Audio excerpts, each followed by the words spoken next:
Have you ever thought about the ground beneath your feet? It feels so solid, so still, but honestly it is not. Right now our entire planet is spinning. It spins faster than a jet plane. We are all moving at over 1,000 miles per hour. We just don't feel it because everything else is moving with us. The air, the oceans, the buildings, everything. It's kinda like being inside a very smooth car on a perfect highway. You only know you're moving when you look out the window. But what if that car, our planet Earth, suddenly slammed on the brakes? What would happen if the world just stopped? The first moment would be pure chaos. Everything not physically anchored to the Earth's deep bedrock would keep moving. This is because of inertia. It is a simple rule of science: an object in motion stays in motion. So, while the planet itself would stop, you wouldn't. You, your home, the trees, the very top layer of soil would all continue traveling eastward at an incredible speed. You would be flung forward. You would become a supersonic projectile, tumbling across the landscape at hundreds of miles per hour. It would be an instant, global, and utterly final end for almost every person on the planet's surface. Think about it this way. If you are in a car that stops suddenly, your seatbelt holds you back, but the Earth has no seatbelts. Everything would be scraped clean off the surface. Buildings would not just collapse, they would be ripped from their foundations and torn into 1,000,000,000,000 pieces. They would become a deadly storm of concrete and steel flying across the silent ground. Cars, trains. Planes would continue their journey, but without a planet moving with them. They would cartwheel and smash into 1,000,000 fragments.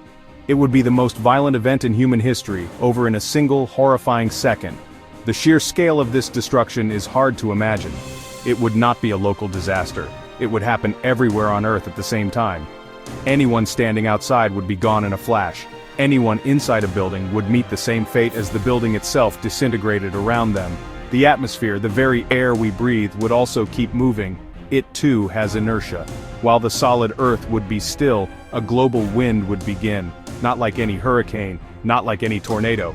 A wind moving at over 1,000 miles per hour, a supersonic blast of air, wrapping around the entire planet. This wind would act like a solid object. It would pulverize anything that survived the initial stop, like a planet-sized sandblaster. The wind would create intense friction, air screaming across still ground, heating to incredible temperatures. Friction would spark fires, not small fires, continent-sized firestorms, supersonic winds fanning those flames across the planet. Anything that could burn would burn. Forests vanished in an instant, city ruins melted down, the air filled with ash, superheated dust suspended everywhere, a dark shroud around the globe, a suffocating blanket choking the world. The oceans would not be spared. Like the air, the massive bodies of water that cover our planet would continue their eastward motion. The inertia of trillions of tons of water would be unleashed. Imagine a wave, not a surfer's wave, but a wave miles high. This is what would happen. A single planet-sized tsunami would rise from the oceans. It would surge eastward, swallowing entire continents in its path. North America's west coast would be drowned in an instant. South America's west coast would be drowned in an instant. Europe would be flooded by the Atlantic. Africa would be flooded by the Atlantic. Asia would be swamped by the Indian Ocean. Asia would be swamped by the Pacific Ocean. This great sloshing would reshape the world's geography. The water would continue to move until it found a new balance. The centrifugal force from Earth's spin currently makes the planet bulge at the equator. Without that spin, gravity would take over completely. Water would flow from the equator towards the poles. Over time, this would create two enormous polar oceans. A new mega-continent would emerge around the planet's equator, a single strip of dry land connecting all the old continents. The world map as we know it would be gone, replaced by a band of land and two giant seas. But the most profound change would be to our concept of time. A day would no longer be 24 hours. With the Earth no longer spinning, one day would last a full year. The planet would still be orbiting the sun. This means one side of the Earth would face the sun for 6 months straight. The other side would be plunged into a frozen night that also lasts for 6 months. There would be no more sunrise and sunset as we know it. There would only be the long day and the long night. This would create a world of unbelievable extremes. The side facing the sun would become a scorched desert. For 6 months the sun would beat down without mercy. Temperatures would climb high enough to boil water. Any remaining water would evaporate, and the land would bake and crack under the relentless heat. Meanwhile, the dark side would be a frozen wasteland. Deep inside the Earth, we have a spinning core of liquid iron. This spinning core is what generates our planet's magnetic field.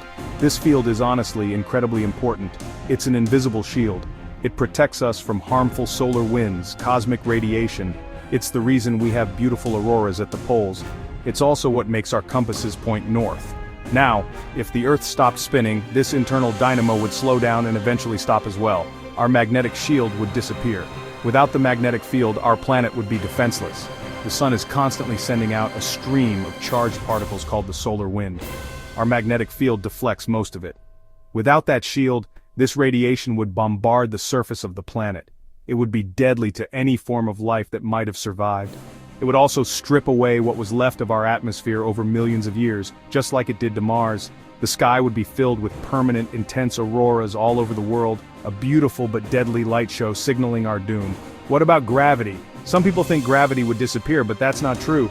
Gravity comes from the mass of the planet, not its spin, so gravity would still be there, holding us to the ground. However, it would feel slightly different. The Earth's spin creates a small centrifugal force that pushes outward, especially at the equator. This force slightly counteracts gravity. You would weigh a little bit more. Could anyone survive this? It seems almost impossible. The initial event, the flinging of everything off the surface, would likely kill everyone. But let's imagine, what if a few people were deep underground in a very, very strong bunker, anchored directly to the bedrock? What if some astronauts were on the International Space Station? They might survive the initial moment, but their world would be gone. The astronauts would watch in horror as the planet below them was destroyed. They would be stranded with no way to return to a home that no longer existed. For the survivors in a bunker, the future would be bleak. They would be trapped in a tomb. The surface would be a raging inferno of supersonic winds and firestorms for years. Even after the winds died down, the world would be a place of extreme temperatures. Even after the winds died down, the world would be a place of deadly radiation. They could not simply walk outside. They would need to live underground permanently, relying on geothermal energy for power. They would need to live underground permanently, using hydroponics for food. They would need to create a completely self-sustaining world, deep beneath the surface of a dead planet. Their existence would be a constant struggle. The only place where life might be possible on the surface is in the twilight zone. This would be a narrow strip of land between the hot side and the cold side. In this band, the sun would always be on the horizon, perpetually rising. In this band, the sun would always be on the horizon, perpetually setting. Temperatures here might be mild enough for liquid water to exist. The huge temperature difference between the hot and cold sides would create monstrous permanent storms. Survivors would have to live in a world of constant violent weather while still being bombarded by cosmic radiation. So could humanity survive, and for how long? How long can hope last in the endless twilight?